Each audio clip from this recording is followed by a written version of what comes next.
So I'm out here in the Poconos. I've been here for about 4 days at a friend's cabin by myself. It's been really nice. A little scary because there are bears out here in these woods, but so far they haven't messed with me, so I guess that's all right.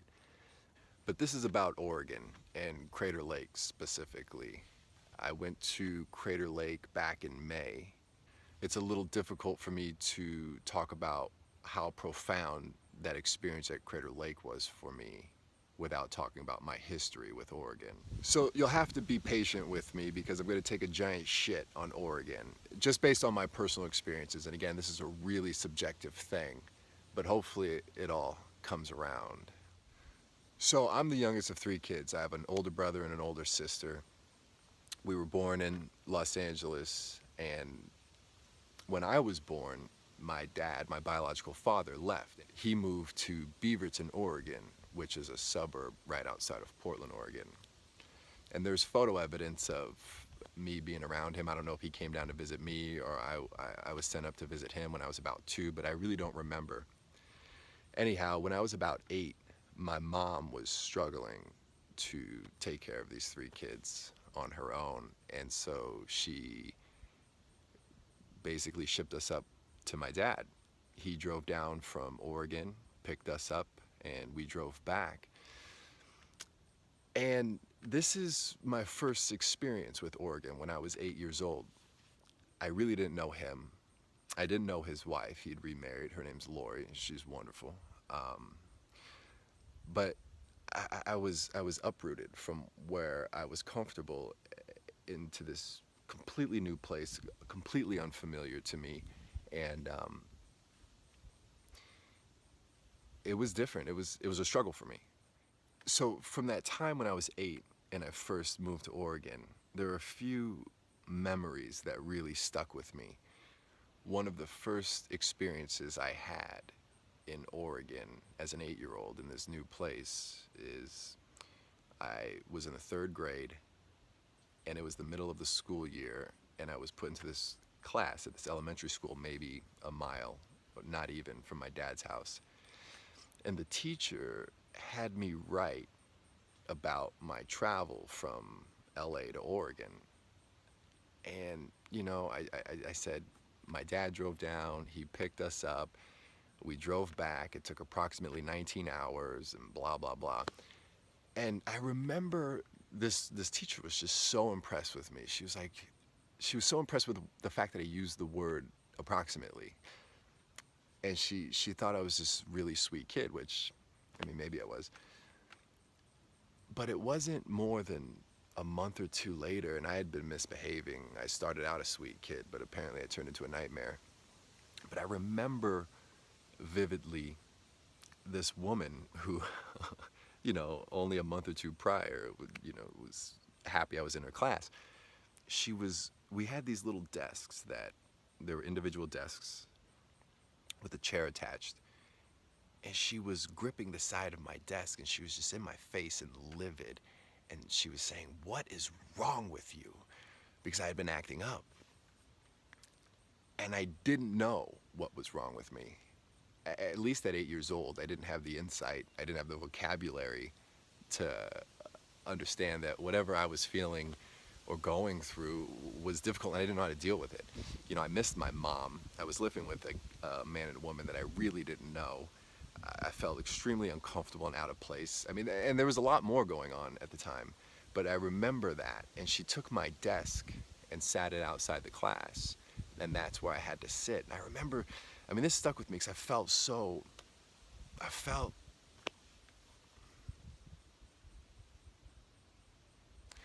I wish I knew what was wrong with me, but I remember feeling just really different. Another one of my earliest experiences in Oregon as an 8-year-old was I was walking to school, and there was a little boy and a little girl standing on the lawn, and I was walking past them, and the little boy said to the girl, "Hey, look, there's a nigger." And it was the first time I'd been called a nigger. I really I really didn't know what it was. I knew that I knew it was a bad word, but for whatever reason, when he said it, it hurt. It hurt, and I can't. I remember I went home, and I was crying, and I couldn't really tell you what the word meant at 8 years old. I just knew that it was bad, and I didn't want to be bad. I didn't want to be one of those. And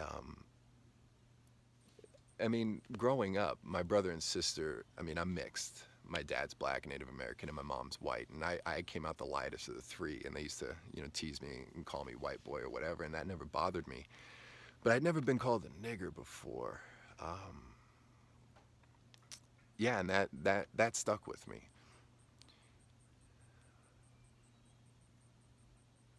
Sure, there's racism everywhere, even in Los Angeles, but it was still diverse enough to where like racism really didn't take too much of a hold, at least on a day-to-day life, where I had to worry so much as a kid about being called a nigger walking down the street. So these are some of my earliest memories, earliest experiences of Oregon. Now, it wasn't all bad. Lori, my stepmom, had a wonderful family. They were very welcoming, and they took us camping, and they did a lot of things that I hadn't experienced before. But for whatever reason, I held on to the negative experiences that I had there as a kid. And so now I have a different experience as an adult. About 9 or 10 years ago, my sister moved up to Oregon, and I would visit her, and I loved visiting Oregon. She lived in Portland, and Portland to me was a really fun place to visit. They have this whole thing about keep Portland weird, and they're doing a really good job. But for me, I liked getting out of LA, going up and seeing something new in the Pacific Northwest. It's beautiful up there. And on one of my visits, she introduced me to her best friend, Carrie. And a couple to a few years later, Carrie and I ended up dating. And I moved to Portland and lived with Carrie and her two daughters for about a year and a half. So I have new experiences as an adult living in Oregon. And when I visited, it was great. Yeah, I didn't have to live in it. But when I lived there, there were things that just sort of stuck with me. Portland is a really progressive city. And it's strange because when you live there, you also realize how white of a city it is. And there's nothing wrong with that. But for me, it was a little bit of a reverse culture shock because there wasn't really a ton of diversity, at least not everywhere, maybe in small pockets. And that made me feel a little uncomfortable. And whenever I'd be upset for whatever reason, maybe it was work or whatever, that's all I would see. I'd be in a restaurant and I would see nothing but white people, and that bothered me. It made me feel different. And I mean, one time Carrie and I got into this argument about diversity in Oregon, and we were in a grocery store, New Seasons, and being the asshole that I am, I took my phone out and I walked up and down each aisle, just recording. And from the people working in the back making the sandwiches, to cash register, to everyone shopping, there was not one non-white person in there. It's not a bad thing. But diversity does make me feel really comfortable, and the absence of diversity makes me feel a little uncomfortable, but I only noticed it when I wasn't, in a good mood or in some sort of debate with Carrie. So another thing that really got under my skin when I lived in Oregon as an adult was there was this resentment against Californians, and I happen to be from California. Apparently, Californians were moving up to Portland and buying up the homes because they were a lot cheaper than they were in California, and that was jacking up the prices on these homes, and the real estate market started to boom. And I guess a lot of these people in Portland felt like the housing market was getting out of control, and living there was unaffordable. So there was sort of built into the culture there this like anti-California thing. And I remember I had a friend visit from LA, my friend Chris Cook. He's just this tall guy, he's 6'8" maybe. The nicest guy in the world. Now I drive a white Prius, and I have tinted windows, so you can't really see who's in it. But one night we were driving home, and I was in the right-hand lane. I wasn't speeding. I wasn't changing lanes. I wasn't getting in front of anybody. We were just driving and talking, and there was this car passing me, and I looked, and a man in the passenger seat was just flipping me off. He just had his finger out. And because my windows are tinted, I mean, there's nothing that he could know about me or the passenger that could upset him. The only thing I could conclude is the California plates on my car were enough to piss this guy off. And that really upset me. And I didn't handle it so well. I asked them to pull over a few times, but they didn't. They kept going, and I think they wanted to get as far away from me as possible. But it broke my heart, because I don't like feeling judged, especially when someone doesn't know me or know what I'm about, but they see maybe this indication of where I'm from, you know, my license plate that say I'm from California, and have this anger toward me, you know, without knowing anything about me. It just really bothers me, and it would make me feel really uncomfortable. And you know, when I was there and when the real estate market was booming, I think it's still doing pretty well. You know, I think there was this movement that people tried to get started where they didn't want to sell homes to Californians. And, you know, I love Oregon. I love Portland. It's a really progressive place. But that's gross. And I know a lot of good people in Oregon. You know, not everybody in Oregon is prejudiced or shitty. But I know as a city, you guys are better than that. And that's just how I felt as an adult living there. I had this resentment. I had this resentment. I felt like it just wasn't fair. I felt like it wasn't inclusive. It wasn't welcoming.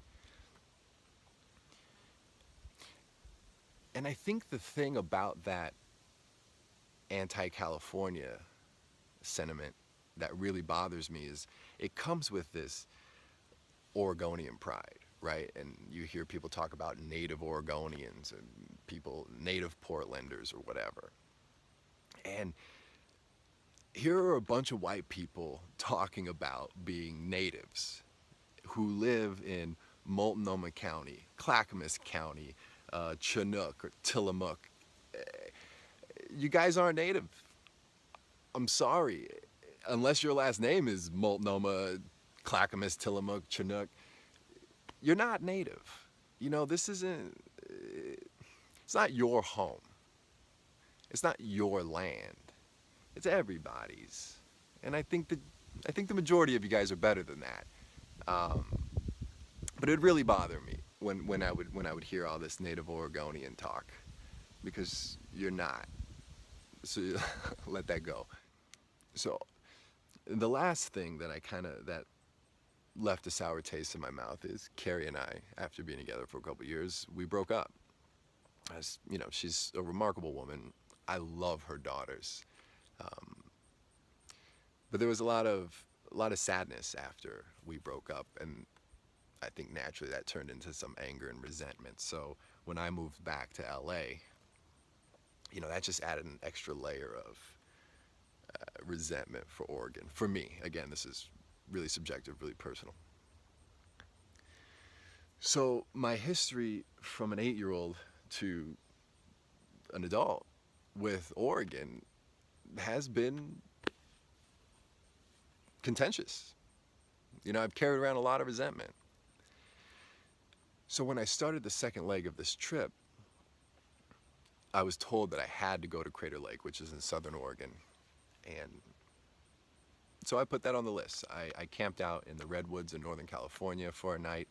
I stayed with a friend in Ashland, and then I made my way toward Crater Lake. Now this is where it gets interesting for me. As I was driving through the forest, I just felt so calm, so peaceful. But somewhere in the back of my mind, I knew that Portland was a few hours away, and that was a source of a lot of pain or anger and resentment in my life. Just only a few hours away. But as I continued to climb through this forest, the thought of all that pain and resentment and anger throughout the years started to disappear. And I started to feel really calm. And then I hit the snow, and I went in May. There was the snow on the side of the road that's higher than me standing straight up. There was something just so pure about it. And I finally made my way up to Crater Lake. And I've done a lot of national parks and camping and nature stuff. I like nature. And it's beautiful. And it's, for me, it's not difficult to be moved by the beauty of nature. But when I went to Crater Lake, I was just struck dumb by how powerful it was. And, you know, we were on one side of Crater Lake. It was a portion of the rim was closed because of the snow. But I'd never had a chunk of nature just come and slap years of resentment right out of me. And the only thing I can think of is because it happens to be in Oregon, and I associate a lot of my resentment with Oregon. In that moment, it was gone. There was something so powerful about that. I think it has a lot to do with the fact that when you see something as magnificent and beautiful, at least for me, at Crater Lake, you're kind of presented with a choice. I was presented with a choice. I can allow this experience to move me and focus on what's beautiful, or I can hang on to the past and all the bullshit that comes along with it.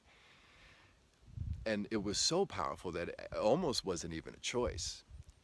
It almost just left me naturally. And it, in a way, redeemed this entire state or region for me because it was so powerful.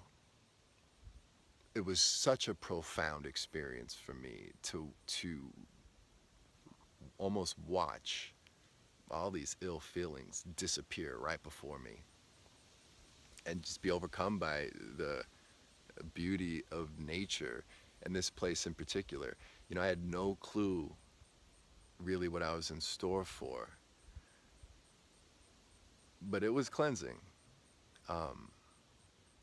I know I'm not the first person to draw this analogy or whatever, but the history of Crater Lake is it's a volcano, and there was a point where it had a peak, and then this massive eruption blew the top off, or imploded, or you know, maybe a combination, and it created this bowl where Crater Lake is. As corny as this sounds, there is something really comforting about this idea that something so beautiful came from this really destructive event. And, you know, I don't know how long it took. I mean, you can look it up. But, you know, it took a while. There wasn't just this volcanic eruption, and then all of a sudden you have all this beauty. It took a while, but I don't know if that's what's so powerful about it for me. I really don't know. But there is something about that that does make whatever it is that you go through in life maybe seem okay. Because a lot of the times, the worst things that we go through, you know, something beautiful can come from it on the other side. And I know that's really cheesy. But it's the truth. It's my truth right now. That's how I choose to look at it. So if you haven't been to Crater Lake, I suggest you find a way to get there. It's beautiful. It's well worth it. And if you're from California, just keep that to yourself. No, I'm kidding. I mean, truthfully, I know I took a giant shit on Oregon based on my personal experiences from when I was young, even to into my adulthood. But the truth is, I've also met a ton of amazing people there. I suppose I can be just as guilty painting with such a wide brush, but you know, there are a lot of great things about Oregon. There are a lot of great things about so many places that I visit. This just happens to have some sort of personal attachment for me. And again, that's probably why it was such a profound experience for me, is because, there was a lot of stuff that I had that I hung on to about Oregon specifically that just in an instant just went away. So I love you, Oregon. You're still an awesome state. Portland, you're still a pretty cool city. Keep it weird.